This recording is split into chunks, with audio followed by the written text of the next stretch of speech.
आज इस क्लास में हम संस्कृत के टॉप क्वेश्चन पढ़ने वाले हैं जो आपके सिलेबस के अनुसार होंगे, जिसमें व्याकरण के साथ साथ पेडागोजी के क्वेश्चन भी शामिल हैं। इसलिए आप सभी से रिक्वेस्ट है वीडियो कंप्लीट देखें और आप लोग कितना स्कोर करते हैं वो भी हमें कमेंट करके अवश्य बताएं। तो चलिए भाई हम शुरू करते हैं प्रश्न क्रमांक 1 से। यहाँ पर कहा गया है निबंधात्मक परीक्षा अपेक्षायाम विश्वसनीया का परीक्षा, अर्थात यहाँ पर कहा गया है निबंधात्मक परीक्षा की अपेक्षा विश्वसनीय कौन सी परीक्षा है। साक्षात्कार परीक्षा, मौखिक परीक्षा, वस्तुनिष्ठ परीक्षा या फिर लिखित परीक्षा। तो ध्यान रखना निबंधात्मक परीक्षा की अपेक्षा जो विश्वसनीय परीक्षा होती है वह होती है वस्तुनिष्ठ परीक्षा। आप सभी जानते हैं वर्तमान समय में जितने भी कॉम्पिटिटिव एग्जाम होते हैं उन सभी में वस्तुनिष्ठ प्रश्न ही एग्जाम में आते हैं। इसमें क्या है, भेदभाव किसी के साथ नहीं होता, ये सबसे विश्वसनीय परीक्षा होती है। ठीक है, चलिए भाई प्रश्न क्रमांक 2 पर आते हैं। यहाँ पर कहा गया है नद्या शब्द में विभक्ति और वचन है। षष्ठी विभक्ति बहुवचन, प्रथमा विभक्ति एक वचन, प्रथमा विभक्ति बहुवचन या फिर षष्ठी विभक्ति एक वचन, क्योंकि ऐसे प्रश्न आपके एग्जाम में अवश्य पूछे जाएंगे। तो ध्यान रखना नद्या का प्रथमा विभक्ति क्या होता है, नदी होता है, फिर होता है नद्याऊ, फिर होता है नद्या। तो हम कह सकते हैं नद्या क्या है, प्रथमा विभक्ति का बहुवचन है। ठीक है, ए होता है एक वचन, ए द्विवचन, ए होता है बहुवचन। तो नद्या क्या है, प्रथमा विभक्ति बहुवचन है। तो यहाँ पर राइट आंसर हमारा ऑप्शन सी के साथ जाएगा। समझ गए आप लोग। चलिए भाई हम प्रश्न क्रमांक 3 पर आते हैं और आप सभी से रिक्वेस्ट है वीडियो पसंद आए तो वीडियो को लाइक और शेयर अवश्य करें। यदि आप वर्ग 3 का कंप्लीट वीडियो कोर्स लेना चाहते हैं तो आप परीक्षा ऐप से इस वीडियो कोर्स को ले सकते हैं, जो कि आपके सिलेबस के अनुसार तैयार किया गया है। यदि आप इसमें पारस 50 कूपन कोड यूज करेंगे तो आपको इसमें 50% का डिस्काउंट दिया जाएगा और आपको यह कोर्स मात्र 999 रुपये में दिया जाएगा। यदि आप केवल एक विषय का वीडियो कोर्स लेना चाहते हैं तो यह आपको 199 रुपये में दिया जाएगा। यदि आप इसे लेना चाहते हैं डिस्क्रिप्शन में लिंक दिया गया है, वहां पर जाकर आप परीक्षा ऐप से इस कोर्स को खरीद सकते हैं। शिक्षा क्षेत्रे उपचार इति शब्दस्य को अर्थः, अर्थात यहाँ पर कहा गया है शिक्षा के क्षेत्र में उपचार इस शब्द का क्या अर्थ है। शिक्षा के क्षेत्र में उपचार शब्द का क्या अर्थ है। अधिगमनम मतलब अधिगम, अवबोधनम मतलब अवबोधन या फिर सर्व विध दोषाणाम निराकरणम मतलब सभी दोषों का निराकरण करना या फिर संप्रेषण। तो भाई मेरे उपचार शब्द का शिक्षा के क्षेत्र में अर्थ होता है सभी दोषों का निराकरण करना। यहाँ पर राइट आंसर हमारा ऑप्शन सी के साथ जाएगा। प्रश्न क्रमांक 4 पर आते हैं।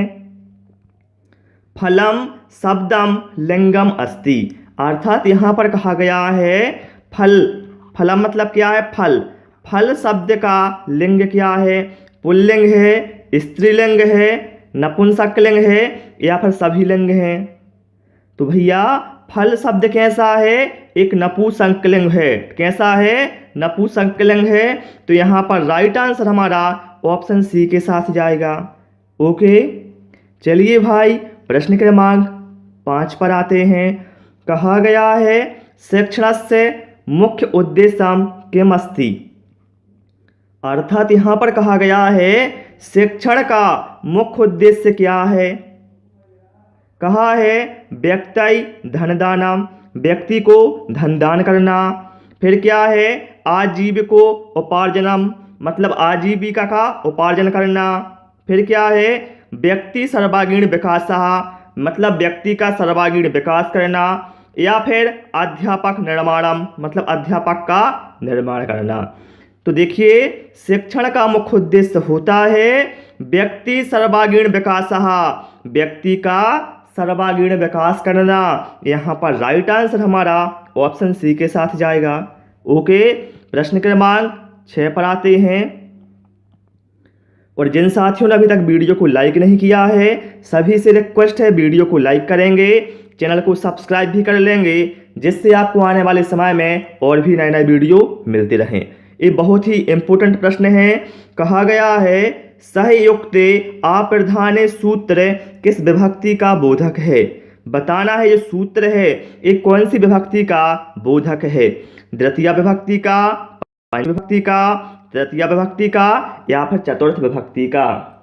तो साथियों यहाँ पर हमारा करेक्ट आंसर होगा तृतीय विभक्ति का यह बोधक है। ठीक है, सहयुक्ते अप्रधाने। ओके, प्रश्न क्रमांक 7 पर आते हैं। संस्कृत शिक्षणस्य प्रमुख उद्देश्यम अस्ति। अर्थात यहाँ पर इसका अर्थ हुआ संस्कृत शिक्षण का प्रमुख उद्देश्य क्या है, कैसा है।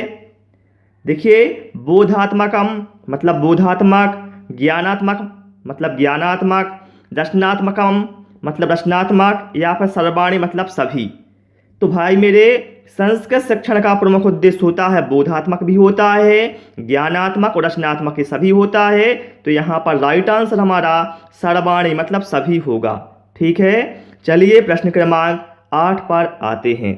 यहाँ पर क्या कहा गया है, यहाँ पर कहा गया है ज्ञान विज्ञानौ समस्त पद कहा समासः। अर्थात यहाँ पर कहा गया है जो ज्ञान विज्ञान है इस समस्त पद में कौन सा समास है। द्विगु समास, बहुव्रीहि समास, अव्ययी भाव या फिर द्वंद्व समास। तो देखिए भाई, ज्ञान विज्ञानौ मतलब ज्ञान और विज्ञान। तो भाई मेरे यहाँ पर जो हमारा समास है वो द्वंद्व समास है। यहाँ पर हमारा करेक्ट आंसर ऑप्शन डी के साथ जाएगा। चलिए प्रश्न क्रमांक 9 पर आते हैं। और संस्कृत जितना सोचते हैं आप कठिन है उतना कठिन नहीं है ना। चलिए, और इससे पहले कि यदि आपको वीडियो देखना है तो प्लेलिस्ट में आपको सारे वीडियो मिल जाएंगे। यहाँ पर कहा गया है मानवस्य प्रथमम शिक्षा प्रतिष्ठानम। अर्थात यहाँ पर इसका अर्थ हुआ मानव का प्रथम शिक्षा प्रतिष्ठान है। बताना है मानव का प्रथम शिक्षा प्रतिष्ठान क्या है। शिक्षा प्रतिष्ठान का मतलब है जहाँ पर वह शिक्षा लेता है। प्राथमिक विद्यालय मतलब प्राथमिक विद्यालय, परिवार मतलब परिवार, माध्यमिक विद्यालय मतलब माध्यमिक विद्यालय, महाविद्यालय मतलब महाविद्यालय।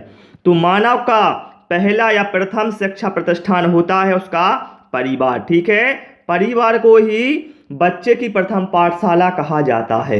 ओके, चलिए भाई प्रश्न क्रमांक 10 पर आते हैं। यहाँ पर कहा गया है जननी जन्म भूमिश्च स्वर्गादपि गरीयसी इत्युक्ति कस्मिन् महाकाव्ये उक्तः। अर्थात यहाँ पर कहा गया है जननी जन्मभूमिश्च स्वर्गादपि गरीयसी। यह जो उक्ति है बताना है किस महाकाव्य से ली गई है। रघुवंशी महाकाव्य से, वाल्मीकि रामायण से, महाभारत से या फिर किरात अर्जुनीय से। तो भाई मेरे यहाँ पर हमारा करेक्ट आंसर होगा यह जो उक्ति है वह वाल्मीकि रामायण से ली गई है। ठीक है, तो यहाँ पर राइट आंसर हमारा ऑप्शन बी के साथ जाएगा। इसका अर्थ भी बता देता हूँ। इसका अर्थ होता है जननी और जन्मभूमि स्वर्ग से भी बढ़कर है। ठीक है, इसलिए आपको अपनी जननी मतलब आपकी माता और जन्मभूमि दोनों का सम्मान करना चाहिए। ओके, चलिए भाई प्रश्न क्रमांक 11 पर आते हैं। बालकाओपी शब्द का संधि विच्छेद क्या होगा। बताना है बालकाओपी शब्द का संधि विच्छेद क्या होगा। बताएंगे आप सभी लोग करेक्ट आंसर क्या होगा। जल्दी से इसका आंसर कमेंट करेंगे। तो देखिए इसका संधि विच्छेद होता है साथियों बालकाऊ प्लस अपी। ठीक है, यहाँ पर ऑप्शन ए हमारा करेक्ट आंसर होगा। और आप सभी लोग कमेंट करके बताएंगे इसमें संधि कौन सी होगी। इसका आंसर आप लोग हमें कमेंट बॉक्स में देंगे। ओके, प्रश्न क्रमांक 12 पर आते हैं। और जिन साथियों ने अभी तक हमारे टेलीग्राम ग्रुप पारस फ्री एजुकेशन को ज्वाइन नहीं किया है तो कर लेंगे। आपको टेलीग्राम पर सर्च करना है पारस स्पेस फ्री स्पेस एजुकेशन। ठीक है, इस तरह से पारस फ्री एजुकेशन सर्च करना है तो आपको वहाँ पर हमारा ग्रुप मिल जाएगा जिससे आपको ज्वाइन करना है। यहाँ पर कहा गया है संस्कृत शिक्षणे परंपरागत सहायको उपकरणम अस्ति। अर्थात यहाँ पर इसका अर्थ हुआ संस्कृत शिक्षण में परंपरागत सहायक उपकरण हैं। दूरदर्शनम मतलब दूरदर्शन, श्यामपट्टः मतलब श्यामपट्ट, चित्रम मतलब चित्र, आकाशवाणी अर्थात आकाशवाणी। तो देखिए संस्कृत शिक्षण में परंपरागत सहायक उपकरण होता है श्यामपट्टः मतलब श्यामपट्ट।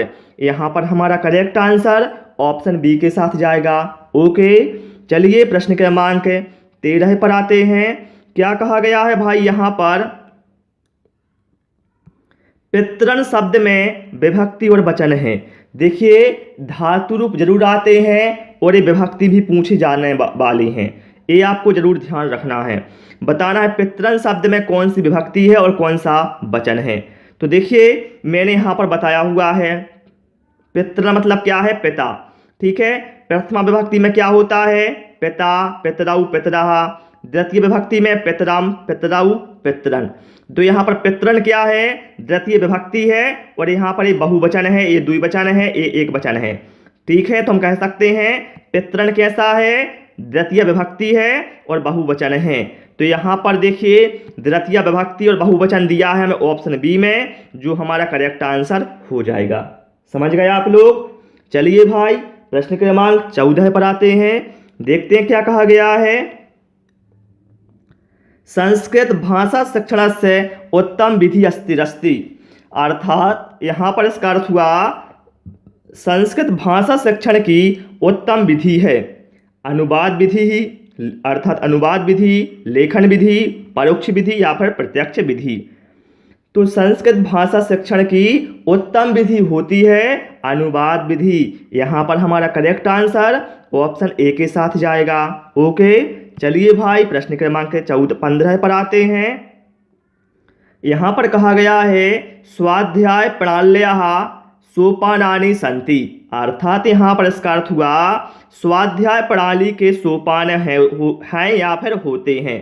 क्या है, स्वाध्याय प्रणाली के सोपान होते हैं। कौन कौन से होते हैं, नियोजनम अर्थात नियोजन, क्रियान्वयन अर्थात क्रियान्वय, मूल्यांकनम अर्थात मूल्यांकन। तो देखिए स्वाध्याय प्रणाली के नियोजन, क्रियान्वय और मूल्यांकन ये सभी सोपान होते हैं। तो यहाँ पर ऑप्शन डी में क्या है, सर्वाणी अर्थात सभी।